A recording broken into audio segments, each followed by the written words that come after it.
Hello दोस्तों, तो कैसे हैं आप सब लोग। आज फिर मैं एक नया टॉपिक के साथ आया हूँ। जो हमारा आज भी एक एनाटॉमी का ही असाइनमेंट है, जो हमारे कंडक्शन सिस्टम के ऊपर बनाया गया है कि conduction system of the heart जो होता है और circulation system of the heart. Anatomy में ये एक बहुत ही इम्पॉर्टेंट टॉपिक होता है। इसमें एग्ज़ाम में भी इस चीज़ से क्वेश्चन पूछे जाते हैं और एग्ज़ामिनर भी इस चीज़ पे ज़्यादा फोकस करते हैं। तो आप लोग इस पर अपना अटेंशन दीजिए और इस चीज़ को अच्छे से समझिए, क्या चीज़ है कंडक्शन सिस्टम हार्ट का और circulation system of the heart. तो आइए स्टार्ट करते हैं हम अपने टॉपिक को। सबसे पहले आता है हमारा conduction system of the heart. Conduction system of the heart का इंट्रोडक्शन आएगा, फिर उसमें क्या क्या कंपोनेंट्स इंक्लूड्स होते हैं वो, जैसे कि एस नोड हो गया, इंटरनोडल पाथवे हो गया, AV नोड हो गया, बंडल ऑफ और बंडल ब्रांचेस और पुरकिंजे फाइबर्स। तो इसमें सबसे इम्पोर्टेंट होता है एस नोड। फिर उसके बाद आता है हमारा साइनोएट्रियल नोड, एस नोड का फुल फॉर्म होता है। फिर उसके बाद हमारा इंटरनोडल पैथवे के भी कुछ पार्ट होते हैं, एंटीरियर हो गया जैसे मिडिल हो गया और पोस्टीरियर हो गया।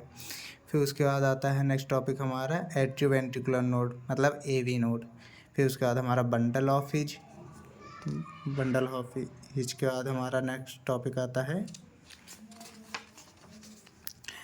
बंडल ब्रांचेस आएगा। बंडल ब्रांचेस के भी कुछ पार्ट्स होते हैं, सब डिवीज़न होते हैं, राइट बंडल ब्रांच और लेफ्ट बंडल ब्रांच।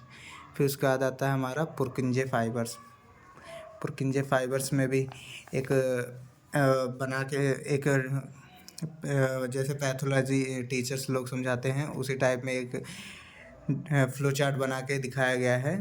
तो आप इस चीज़ को ज़रूर ध्यान रखें। फिर उसका आता है हमारा, देखिए स्ट्रक्चर है, इसमें सब कुछ आपको देखने को मिलेगा। पुरकिंजे फाइबर हो गया, राइट बंडल ब्रांच हो गया, AV नोड हो गया, SA नोड, ये सब इसमें आपको देखने को मिलेगा। उसके बाद आता है हमारा circulation system of the heart, उसका इंट्रोडक्शन है। फिर सर्कुलेशन क्या होता है, कोरोनरी सर्कुलेशन है। कोरोनरी सर्कुलेशन के बाद हमारा आता है नेक्स्ट टॉपिक पल्मोनरी सर्कुलेशन। फिर उसके बाद सिस्टमिक सर्कुलेशन। फिर सर्कुलेटरी सिस्टम में क्या क्या इंक्लूड होता है वो चीज़ है, और क्या क्या कंपोनेंट्स होते हैं सर्कुलेटरी सिस्टम के अंदर। फिर उसके बाद हमारा आता है ये जो सर्कुलेटरी सिस्टम होता है ये कैसे वर्क करता है, उसका भी डायग्राम बनाया हुआ है। फिर उसके बाद आता है हमारा बॉडी सेल्स, लंग्स से कैसे ब्लड सेल्स जा रही हैं वो है हमारा। फिर उसके बाद आता है हमारा हार्ट, जो मेन सिस्टम होता है सर्कुलेटरी सिस्टम में। मेन फोकस हार्ट पे किया जाता है क्योंकि बहुत ही इंपॉर्टेंट ऑर्गन है सर्कुलेटरी सिस्टम का।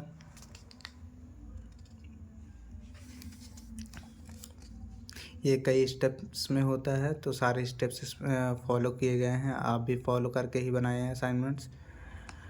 और ध्यान रखें कि ज़्यादा से ज़्यादा डायग्राम्स हों आपके असाइनमेंट में। फिर उसके बाद आता है हमारा आर्टरीज, वेन्स,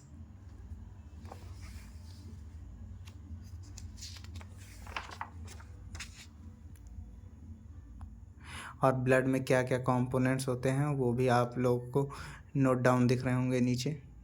फिर उसके बाद आता है हमारा ब्लड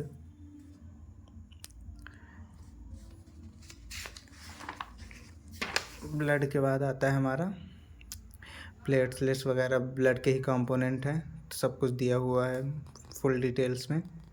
उसके बाद हमारा टॉपिक ख़त्म हो रहा है, इसके बाद ये कंक्लूज़न है, और उसके बाद नेक्स्ट हमारा बिब्लियोग्राफी है, और इसी के साथ हमारा ये टॉपिक ख़त्म होता है।